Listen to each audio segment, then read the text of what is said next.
Hello students, I Mahima Thakur, Assistant Professor from the Department of English, welcome you all to today's lecture. So the topic of today's lecture is Professions for Women by Virginia Woolf, a feminist manifesto on women's intellectual freedom. So today we are going to discuss Virginia Woolf's important feminist essay Professions for Women, delivered originally as a speech in 1931 before the National Society for Women's Service. This essay is not only autobiographical but also deeply political, as it explores the psychological and social obstacles women face when entering professional life. Through her personal experience as a writer, Woolf presents a broader argument about women's struggle for intellectual independence and creative freedom. Now, first we'll see introduction to Virginia Woolf. So, Virginia Woolf was one of the most influential modernist writers of the 20th century and central member of the Bloomsbury Group. Her works consistently questions patriarchal authority and examines the relationship between gender, identity, and creativity. Some of her major works include Mrs. Dalloway, To the Lighthouse, Three Guineas, and A Room of One's Own. In all these writings, Woolf emphasizes that women must achieve financial independence and psychological freedom before they can fully participate in intellectual life. Now, first we'll see the background of the essay. So, Professions for Women originated as a speech in 1931, delivered to an organization called National Society for Women's Service. At that time, although women had begun entering professions like teaching, journalism, and clerical work, they still faced strong resistance from society. Woolf's speech addresses these difficulties and encourages women to overcome both external and internal barriers to professional success. So this was all about the this essay, Professions for Women.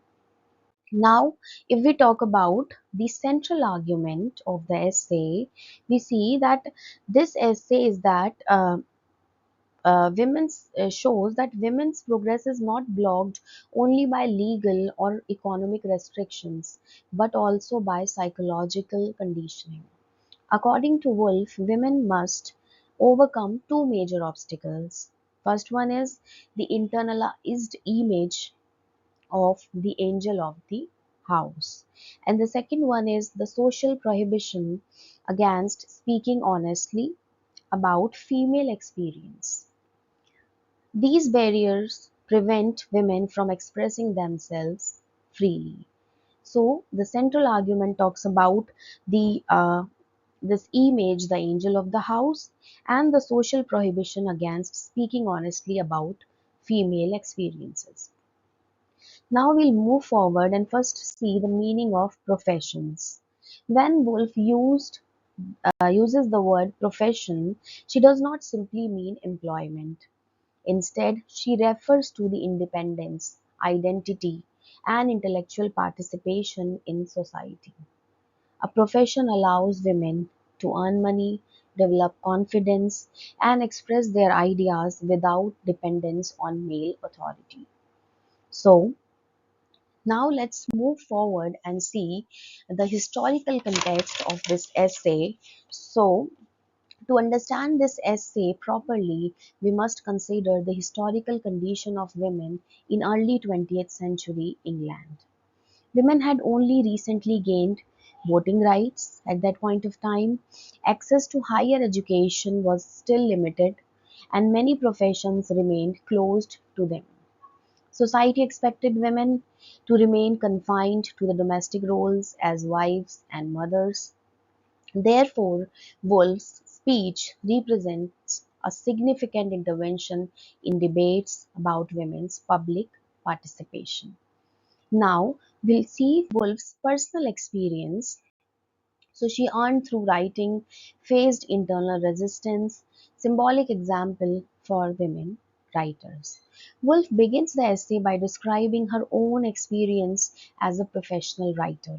She explains that she earned money by writing reviews of newspaper, which gave her financial independence. However, she also discovered that writing honestly as a woman required overcoming internal fears and social expectations. Her personal story becomes an example of the universal struggle faced by women writers. Now, we'll see the image, the angel in the house, symbol of ideal Victorian femininity, self sacrifice, purity, obedience. One of the most important ideas in the essay is the figure of the angel in the house. The figure represents the ideal Victorian woman who is selfless, charming, gentle, obedient, and developed entirely to others. According to Woolf, this ideal prevented women from speaking honestly and thinking independently. It forced them to prioritize pleasing others instead of expressing their own opinions. So, let's move forward and see the killing the angel in the house. It rejects pleasing others, rejects silence, rejects modesty, expectations. One of the most famous statement in the essay is Wolf's declaration, where she says, "I killed the angel in the house." Means this statement is symbolic rather than literal. By killing the angel, Wolf means rejecting the expectations that women must always be polite, modest, and self sacrificing. She argues that unless women destroy internalized ideal, they cannot become successful professionals. Now let's talk about the internal versus external barriers she discussed in this essay. Wolf makes an important distinction between internal and external barriers. External barriers include lack of education, employment, and financial resources. And internal barriers include fear, hesitation, self doubt, and social conditioning. She believes that internal barriers are more dangerous because they operate visibly within the mind, invisibly within the mind. So, according to her, internal barriers are more dangerous. Why? Because they operate invisibly within the mind. Now, we'll see female self censorship. Another obstacle Woolf discusses in this essay is self censorship. Women writers often hesitate to express their true thoughts because they fear criticism, or we can say social disapproval. As a result, the writing becomes limited and incomplete. Woolf argues that true creativity requires honesty and courage. Then she also talks about writing the female body. It is, we can call a taboo subject, restricted expression, need for honesty. Woolf also identifies the difficulty women face when writing about their own bodies and experiences. Society considered such topics as improper for women, or we can call it taboo topics or taboo subject. Because of these restrictions, women's literature often remains incomplete or indirect. She insists that women must overcome the silence in order to produce authentic writing. Further, she also talks about the need of the financial independence for women, which enables women freedom, professional identity, and creative authority. Financial independence is one of the Woolf's strongest arguments in this essay. She repeatedly emphasizes that women cannot achieve intellectual freedom unless they earn their own income. Money allows women to make independent choices and develop confidence. This idea connects closely with her earliest essay, A Room of One's Own. She also talks about writing as resistance. Writing challenges patriarchy, voices becomes power, self-expression becomes liberation.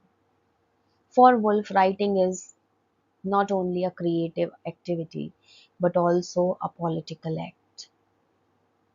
When women write honestly, they challenge patriarchal authorities. Writing becomes a tool of resistance against social restrictions. Through writing, women create their own identity. Further, she shows the feminist vision of the essay Equality, which talks about equality, opportunity for women, confidence for women, and creative independence. Although Woolf does not use the word feminist directly in the essay, her ideas clearly support feminist principles. She argues for equality, opportunity, and independence for women in professional life. Her essay encourages women to reject traditional gender roles and claim their intellectual space. She further also talks about psychological liberation in her essay, where she talks about freedom from fear, freedom from shame, and freedom from expectations. She emphasizes that true freedom begins in the mind. So, freedom from fear, or we can say psychological freedom. Women must overcome fear, shame, and social expectations before they can succeed professionally. This psychological liberation is essential for creative expression. Without it, external freedom alone is not enough. She also presents symbols in this essay. So, as we have already talked about angel in the house, so angel is a symbol which represents patriarchy, voice, empowerment, silence, oppression. The essay uses several important symbols. The angel in the house represents patriarchal expectations. Silence represents oppression, and voice represents empowerment. Through these symbols, Woolf transforms her personal experience into a universal feminist message. Now let's move and see the style of the essay. It is autobiographical, reflective, persuasive, and symbolic. The style of Professions for Women is simple yet powerful, we can say, and it combines autobiography with argument and reflection. Woolf uses conversational language, irony, and metaphor to make her ideas accessible to readers. This style makes the essay both personal and political. Now we'll also see the modern relevance of this essay. Workplace inequality persists, gender expectations remain, emotional labor continues. Even today, Wolf's essay remains highly relevant. We can say that women still face challenges such as workplace inequality, gender stereotypes, and expectations of emotional labor. So, if we talk about the modern world, these things are still present somehow or the other way. The angel in the house has not disappeared completely, it still exists in modern forms. Therefore, Woolf's message continues to inspire contemporary feminist discussions. Now, let's move towards the end of this particular essay, or we can say the conclusion. So, the points are overcome fear, gain independence, achieve intellectual freedom. So, these are the message which has been given by Virginia Woolf through her essay. To conclude, Professions for Women is an important feminist essay that explores the psychological and social challenges faced by women entering professional life. Through the metaphor of the angel in the house, Woolf demonstrates how internalized expectation restrict women's creativity. She argues that women must achieve financial independence, intellectual confidence, and psychological freedom in order to succeed. Even today, her ideas remain powerful and relevant in discussion about gender equality and women's empowerment. Thank you so much for being with me.